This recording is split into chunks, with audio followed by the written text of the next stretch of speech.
নবম শ্রেণীর এক ছাত্রকে ব্যাপকভাবে মারধর করার অভিযোগ ওই স্কুলেরই একাদশ শ্রেণীর পড়ুয়াদের বিরুদ্ধে। ঘটনাটি ঘটেছে বোলপুরের কাকুটিয়ার একলব্য মডেল রেসিডেন্সিয়াল বিদ্যালয়। আশঙ্কাজনক অবস্থায় নবম শ্রেণীর ওই পড়ুয়া দীপ সোরেন বোলপুর মহকুমা হাসপাতালে চিকিৎসাধীন।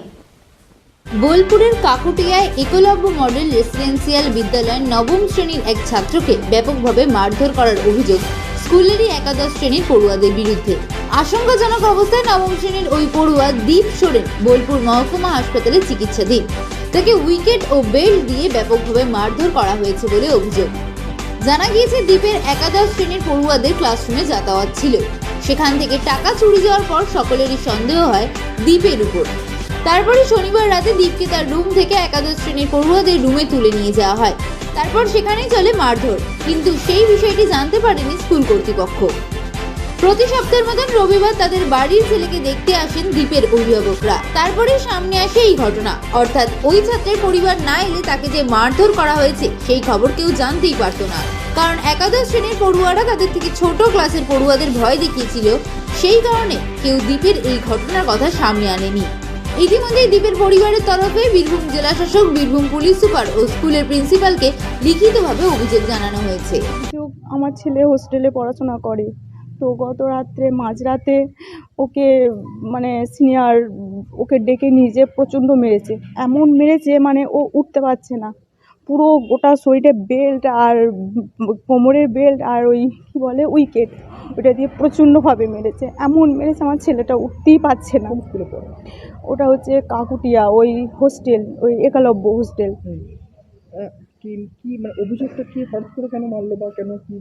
অভিযোগটা আমি যেটুকু শুনলাম, আমাকে বলছে মা, আমাকে বলছে ওদের কার 200 টাকা হারিয়েছে, যে 200 টাকা হারিয়েছে সিনিয়ররা, ওই সিনিয়র দিকে বলা হয়েছে। তখন এদিকে বলেছে যে কে টাকাটা চুরি করেছে বল।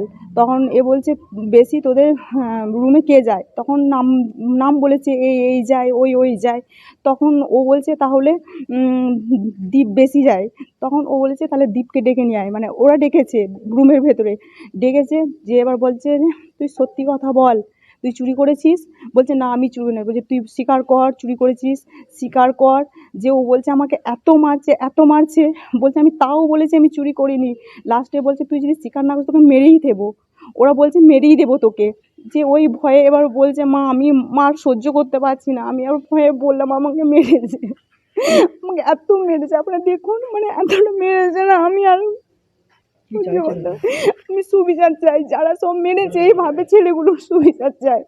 বলছে প্রত্যেকটা সিনিয়ররা মেরেছে, বলছে প্রত্যেকটা বলতে ওদের ও সেটা ভালো বলতে পারবে যে এক ক্লাসে যারা পড়ে তারা, তার মধ্যে কজন বাদ দিয়ে বলছে এরকম প্রত্যেকটা ছেলেরাই আমাকে মেরেছে। যাদবপুরে এক ছাত্রের মৃত্যু হয়েছিল এই র্যাগিংয়ের জন্য, আবার এই ধরনের একটা কেস, কীভাবে দেখছেন এই বিষয়টা বা কী বলবেন? আমি আর কিছু বলতে পারছি না, আমার ছেলেকে ফিরে পেয়েছি, আমি সুবিচার চাই। আরও সব যারা আছে এদের সাথে যেন এরকম না হয়। আপনারা কেউ জানতে পারেন? আমি তো জানতেই পারতাম না, তো আমি আজকে ছেলেকে দেখতে এসেছিলাম। দেখতে আসার পর আমি জানি না, আমি ছেলে নামছে না কেন, সেই জন্য আমি বারবার দুটো ছেলেকে বললাম, বাচ্চা ছেলে। তো আমি বলছি যে দীপকে ডেকে দেন একবার। তখন ওরা না এতটা ভয় পেয়ে আছে, ওরা আর বলছে না। যে আমি জানা একবার জোর করে পাঠালাম, বলছে তুমি যাও, আমাকে বলছে তুমি যাও। আমি বলছি কেন, ও আসতে পারবে না? বলছে না। আমি বলছি কেন আসতে পারবে না? তখন ও বলছে যে আমি তো জানি না, ও জানে কিন্তু ভয়ে স্বীকার করছে না। আর একটা ছেলেকে আমি পাঠালাম, বলছে একবার যাও তো দীপকে ডেকে দাও, সেও সেম বলছে।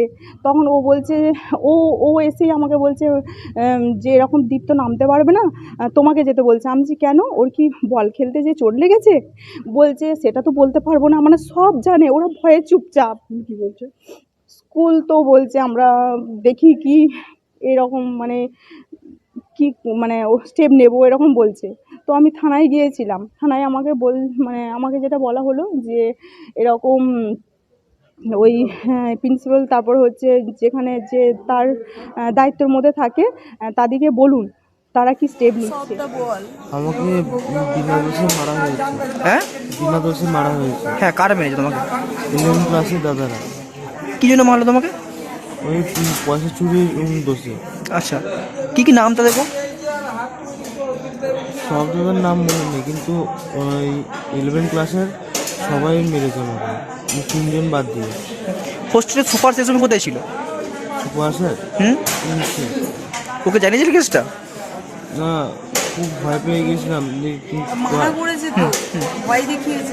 দিয়ে কারো কিছু মানে সবার ভয় লেগেছিলো যে মারবে, এরকম সবার মনে একটা ভয় লেগেছিলো যে আমরাও বলতে পারি সাহস করে যে স্যারকে বলবো এরকম।